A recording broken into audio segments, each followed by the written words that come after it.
இன்னைக்கு வந்த மிகப்பெரிய அப்டேட் விஸ்வநாதன் சன்ஸ் அந்த படத்தோட டீசர் மார்ச் 16 ஈவினிங் 4 பிஎம்க்கு ரிலீஸ் பண்ணுறாங்க. அதே மாதிரி ஆடு 3 யூ சர்டிஃபிகேட் வாங்கிடுச்சு. அந்த படத்துலேருந்து ஃபர்ஸ்ட் சிங்கிள் சுல்தான் அப்படின்ற சாங் வந்து வீடியோ சாங்காக ரிலீஸ் பண்ணியிருந்தாங்க. ஷான் ரஹ்மான் தான் அந்த பாட்டுக்கு மியூசிக்கு.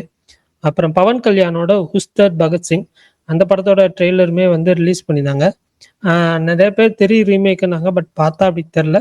ஸோ அந்த படமே வந்து 19th மார்ச் ரிலீஸ் ஆகுது. யூத் வந்து கேரளா ரிலீஸ் வந்து துல்கர் ஃபிலிம்ஸ் மூலயமா வந்துட்டு வேற ஒரு டிஸ்ட்ரிபியூட்டர் பண்ணுறாங்க.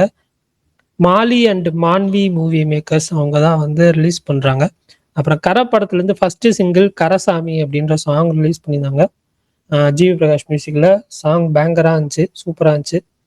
அப்புறம் விஜய் ஆண்டனியோட 100 சாமி அந்த படம் மே 1 வந்து தேட்டர்கள் ரிலீஸ் ஆகுதுன்னு அஃபிஷியலாக அனௌன்ஸ் பண்ணியிருந்தாங்க. ஃபர்ஸ்ட் லுக் வர திங்கக்கிழமை ரிலீஸ் பண்ணுறாங்க. அப்புறம் தாய் கிழவி படத்துலேருந்து டெலிட்டட் சீன் வந்து ரிலீஸ் பண்ணியிருந்தாங்க ஒரு 4 மினிட்ஸ்க்கு. அப்புறம் பெட்டியோட போஸ்ட் ப்ரொடக்ஷன்லாம் ஃபுல் ஸ்விங்கில் போயிட்டுருக்கு அப்படின்ற மாதிரி ஒரு பிஹைண்ட் த சீன் வந்து எடிட் டேபிள் இருக்கிற ஒரு ஃபோட்டோ வந்து ரிலீஸ் பண்ணியிருந்தாங்க. அப்புறம் லோகேஷ் கனகராஜ் பர்த்டே ஸ்பெஷலாக தேவதாஸ் படத்துலேருந்து ஒரு பர்த்டே ஸ்பெஷல் போஸ்டர் ரிலீஸ் பண்ணியிருந்தாங்க. அப்புறம் மகாராஜா 2 அந்த படம் ஸ்கிரிப்ட்லாம் முடிஞ்சிச்சு, நிதிலன் வந்து ஸ்கிரிப்ட் முடிச்சிட்டாரு அப்படின்னு சொல்லி விஜய் சேதுபதி ஒரு ரீசெண்ட் இன்டர்வியூவில் வந்து சொல்லியிருந்தாரு.